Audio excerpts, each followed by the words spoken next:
Miocene. Many of you have asked about the symbol you have seen on secular atavist literature or stationery. It looks something like a beetle, with fire coming out of the top and crossed bones down below. Many have asked us, what is that thing?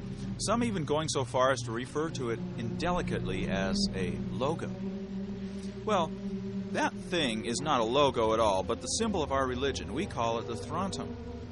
That beetle is actually a trilobite, an extinct animal similar to a lobster. God put the trilobite there as a permanent reminder of the covenant of fossilization, a cornerstone of international secular atavism. The covenant is God's promise to us that He will never attempt to influence the fossil record either through floods or other natural disasters or through any favoritism towards any dead individual regarding conditions conducive to fossilization. We secular atavists consider fossilization to be the greatest good fortune that can come to anyone after death, although the chances of being fossilized are extremely remote. But the covenant assures us that there is nothing within our power as humans that can possibly have any effect on our prospects for fossilization. No matter how many good or bad deeds we do during our lifetime, we cannot influence the fate of our physical bodies after death.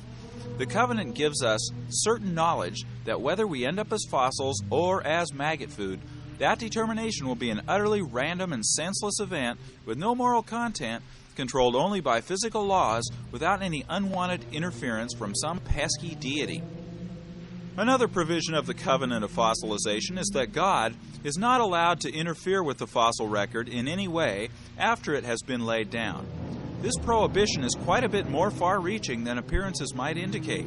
Of course, it prohibits him from engaging in any sort of floods, earthquakes, or other natural disasters.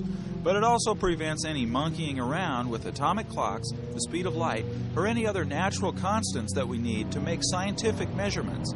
This fact is the basis of a principle enunciated so often on secular atavist literature, the principle that science is true. Another consequence of the covenant is that God is not allowed to raise the dead, part the seas, heal the sick, the blind, the lame, or perform any sort of miracles whatsoever.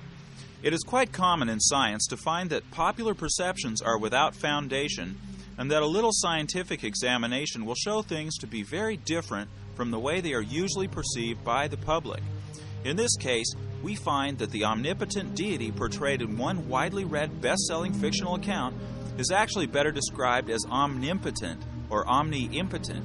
The trilobite, easily found in rocks all over the world, and more recently quite readily available in many finer gift shops and mail-order catalogs, is God's promise not to interfere with natural processes or physical laws in the universe, never to perform miracles, and above all, never, ever, ever to alter or influence the fate or fortune of anyone based on his personal prejudices regarding the morality of their actions.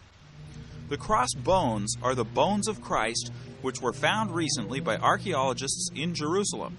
Professor J.L.B. Smythe has discovered what has turned out to be the tomb of Christ, and it contains a skeleton. His examinations have demonstrated conclusively that this is the skeleton of Christ, and therefore that Christ was never resurrected. Furthermore, there are certain anomalies or strange characteristics in this skeleton which have startling consequences for both paleontology and theology. For a full report on this discovery, write to International Secular Atavism and request reprint number 6. Rum-dum-diddle-lum-dum-dum. For now, it will suffice for us to add that the crossed bones in the throntum are not symbols of the bones of Christ. Rather, they are the actual original femurs of Christ found in the tomb.